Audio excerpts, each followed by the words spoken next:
No, well, they can both be infinite, but not necessarily. Like in a series, like the sum thing? Okay, a sequence would be like 1, 4, 7, 10. And a series would be like 1 plus 4 plus 7 plus 10. So on series, you have to add them together. That's the only difference. They're pretty similar. Okay, what kind of sequence is this? Arithmetic? Arithmetic. So, what was the other kind of series or sequence? Geometric. And how can you tell if it's geometric? So arithmetic, because the pattern is plus 3. It adds the same number over and over. That's an arithmetic sequence or series. And a geometric sequence does what? Multiplies the same number over and over. So this would be, a geometric sequence. Arithmetic has a common difference, and a geometric series has a common ratio. What are you adding by? What are you multiplying by? Okay. And sometimes they were none of the above. Do you guys know what the pattern on this sequence is? Plus 3 plus 4. Okay, yeah, it's either plus 3, plus 5, plus 7. Is that an arithmetic? No, because you're adding different. It's also 1 squared, 2 squared, 3 squared. Either way, it's not an arithmetic or geometric. Okay, I will probably put an easy one on the test, like what's the next 3 terms? You know, is it arithmetic or geometric? I'll probably put a couple easy ones on there. And then we'll probably do a couple of harder ones, like let's use we'll just keep with what we had there.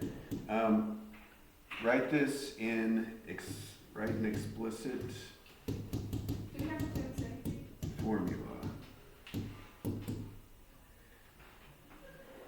How would we write an explicit formula for this? Is it like A Yep. Okay, on the explicit one, that's where I had you guys, there's actually a couple ways to do it, but I had you guys back up one step. So if to go forward it's plus 3, how do you back up one step? Minus 3. So if we backed up one step, we'd start at -2, and then from there we would go forward. We would add 3. How do you add 3 over and over again? Times n. So when n is 1, you're going to add 3 once. When n is 2, you're going to add 3 twice. So, and that gives you can check your answer, because if you plug in 1, it should give you the first term. When you plug in 2, it should give you the second term. Okay, also recursive. So recursive, I think this one's actually easier. I didn't count it wrong in the test, but technically on the recursive, you're supposed to define the first term. So like a sub 1 equals 1. Okay, what makes it recursive is this little thing, a sub n minus 1. This just means the previous term. How do you get the new term? You do the previous term plus 3. I think recursive is actually easier if you know the pattern. So all arithmetic explicits look something like this. If it was a -3, this might be a minus, but plus or minus. Okay, anyways, all recursives look something like this. They always have the n minus 1, and then plus whatever the common difference is. Could be negative. All right, let's do the same thing with our, oh yeah, I just used, let's do this one. What's that?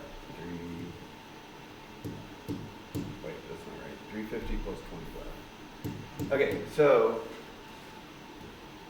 this is a geometric. How would I write this as an explicit? Okay, what's the pattern here? Okay, let's say it was hard to figure out what you're multiplying by. How would you figure out what you're multiplying by? Divide. 15 divided by 3, or 75 divided by 15. Should all be 5. So the common ratio is 5. So just like over there, you got to back up one step. So if to go forward, you times 5, how do we go back up? How do we go backwards? Divide by 5. 3 divided by 5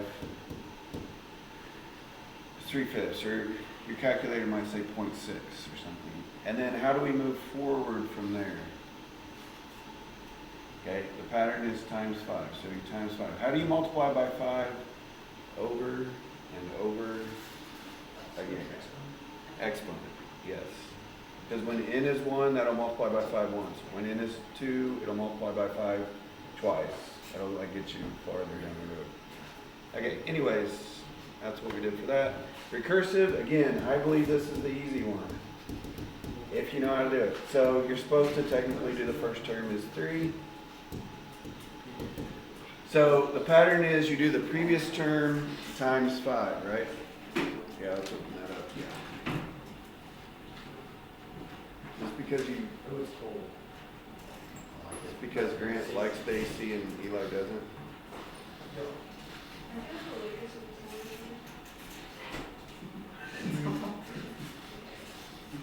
Eli, I heard you're Native American today.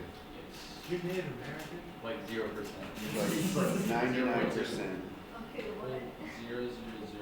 You look straight out of actually. He makes Ayla look white. Yeah, you look straight from like I don't know, probably like you're red Jason. You're native. What percent? Do you have a card? Yeah, it's something super small. Yeah. It's really small. But they're on the trailer too. Is it above 1%? I think so. Okay, so it's the previous term times 5. So the previous term looks like that, times 5. You could put it at the end, but it's usually easier to just put it in the front. Okay, any questions so far? Are we good? Okay, want to talk about sigma a little bit? We're going to giggle.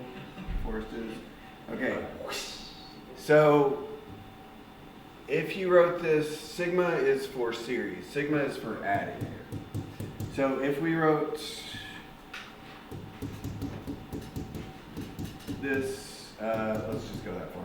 In sigma notation, it's basically the same as explicit notation. You just back up one step, then go forward in. And then over here you just put what ends do you want to use. I want to start with 1 and I want to end with 2, 3, 4, 5. Okay, you can check your work. If you plug in 1, it should give you this. Plug in 2, it should give you that. Plug in 3, it should give you that. Okay.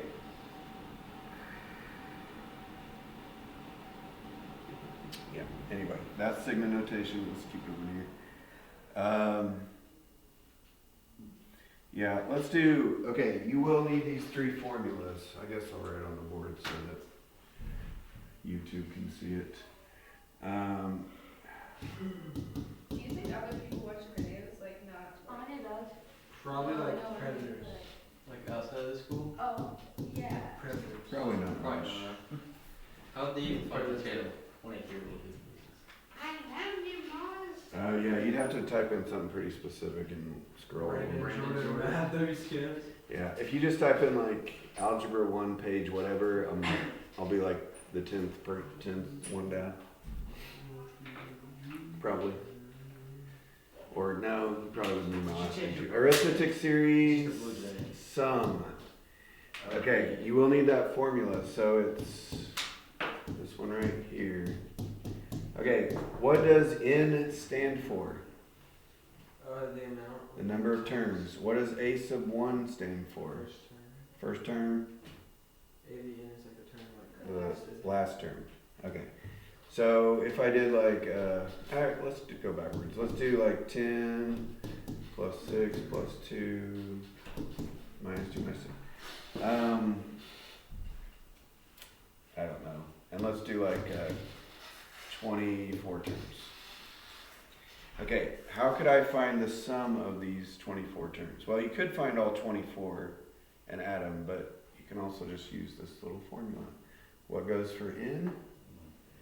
24, that's the number of terms. Okay, what would go for a sub 1? 10. Yeah, I should probably use this notation too, because we did use this. This means what's the sum of the first 24 terms? Yeah, so Shannon or Ava, whoever said A sub 1 is 10, that just means the first term. Okay, here's the tricky part. How do I find the nth term, the 24th term here? Okay, that's the first term, and I want the 24th term. So what is the pattern here? Minus 4. So how many times would I have to subtract 4 to get from the first to the 24th term? 23 times. Between 1 and 24, that's 23 steps. It's like the difference. So you'd have to do 10 minus 4 23 times. And that would give you 24th term. What was that, 92? This would be like negative 82. So Yay. that would be your last term, and you could just plug that in. That would give you the answer. Any question on arithmetic series sum? Okay. Let's do a geometric.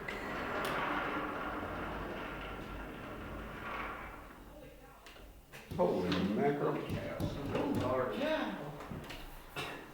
Someone with the whole hands is oh my gosh. Why you look at me? Why Why you can I look not bro? write? Okay, dot. Hey, what's this cool? Medieval story. Let's do like, I don't know, let's do 50 of these. Okay. So this formula looks a little different, looks like this. This is for a geometric series sum.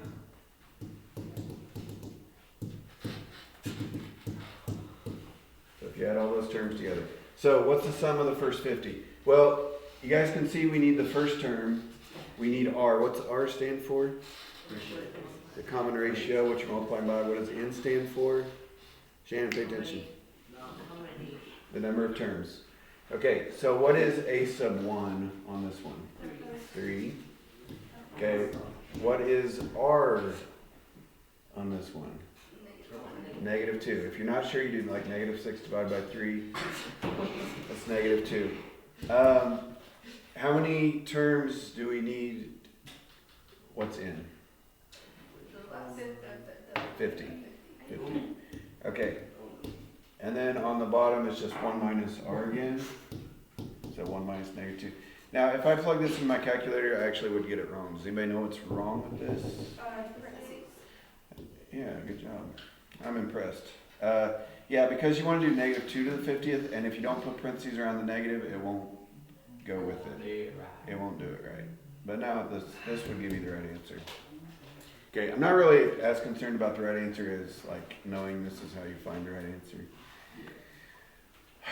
And last but not least, infinite geometric series. Yeah, you're not getting that by me. Infinite geometric series. So sometimes even when you add infinite numbers together, you still can get an answer. How is that possible? How is it possible to add an infinite number of terms together and still get... Doesn't approach it. Yeah. Well, maybe. How do we know if it approaches a number? It's called converge. It converges... Okay, let me give you an example. If I added 8 plus 4 plus 2 plus 1, because you're adding tinier and tinier numbers, that sum that you're adding starts to get level off. And it approaches some limit.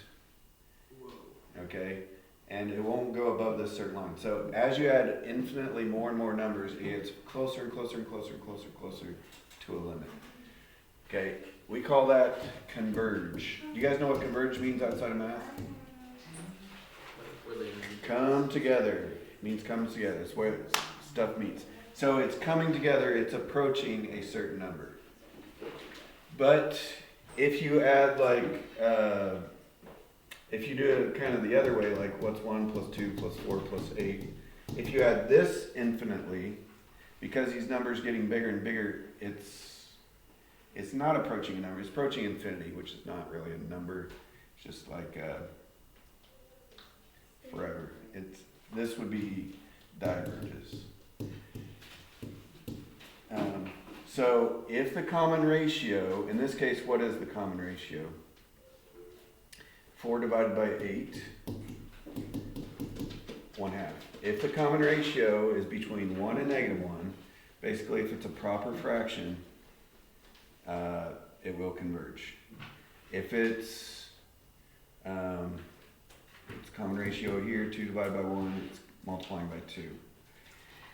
If it's not a fraction, if it's not a proper fraction, it will not approach a number, it diverges.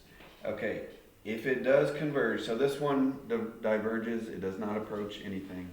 This one converges, how do we figure out what it converges to? How do we figure out what it approaches? Well, it's right over there. It's our simplest formula that we had. It's a sub 1 over 1 minus r. So what is this little series? If we add infinite terms, what is this going to approach? A sub 1, 8, over 1 minus common ratio, 1/2. Okay, that would tell you what it approaches. This would be like 16.